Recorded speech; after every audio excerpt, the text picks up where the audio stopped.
राम मंदिर प्राणप्रतिष्ठा सोहळ्यासाठी अयोध्या नगरी सजली आहे। आज राम मंदिराच्या प्रवेशद्वाराला आकर्षक अशी रोषणाई करण्यात आली।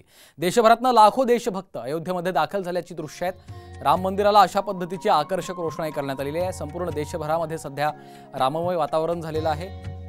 22 जानेवारी रोजी होणाऱ्या अयोध्येतील राम मंदिराच्या लोकार्पण सोहळ्याची संपूर्ण तयारी करण्यात आली आहे।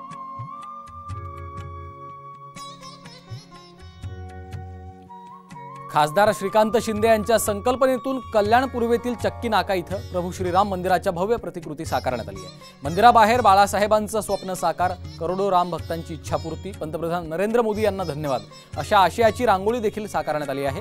मंदिर परिसरात आकर्षक अशी विद्युत रोषणाई देखील करण्यात आल्याची ही दृश्य आहेत। कल्याणमध्ये भव्य अशी राम मंदिराची प्रतिकृती साकारण्यात आली आहे आणि त्या ठिकाणी आता राम भक्त मोठ्या संख्येने गर्दी करतायत, दर्शन घेत आहेत।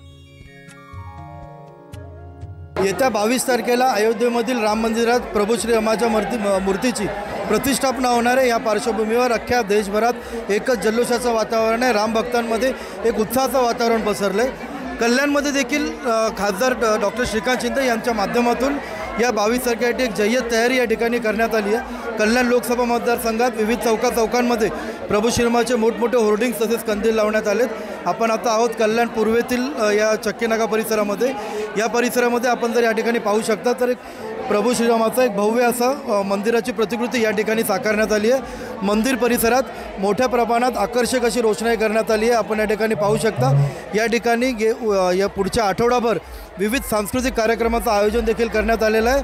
आज खासदार श्रीकांत शिंदे यांची पत्नी वृषाली शिंदे यांच्या हस्ते या मंदिराचं पूजन करण्यात आलं आहे। मंदिर आजपासून लोकांसाठी खुलं करण्यात आलं आहे। आपण या ठिकाणी पाहू शकता एकंदरीतच प्रभू श्रीरामाचं दर्शन घेण्यासाठी या ठिकाणी भाविकांनी एकच गर्दी केली आहे। एकंदरीतच या 22 तारखेच्या पार्श्वभूमीवर कल्याणमध्ये चक्कीनाका परिसरात देखील एकच अयोध्येचं स्वरूप प्राप्त झाल्याचं पाहायला मिळतं। अभिजित देशमुख, साम टीव्ही, कल्याण।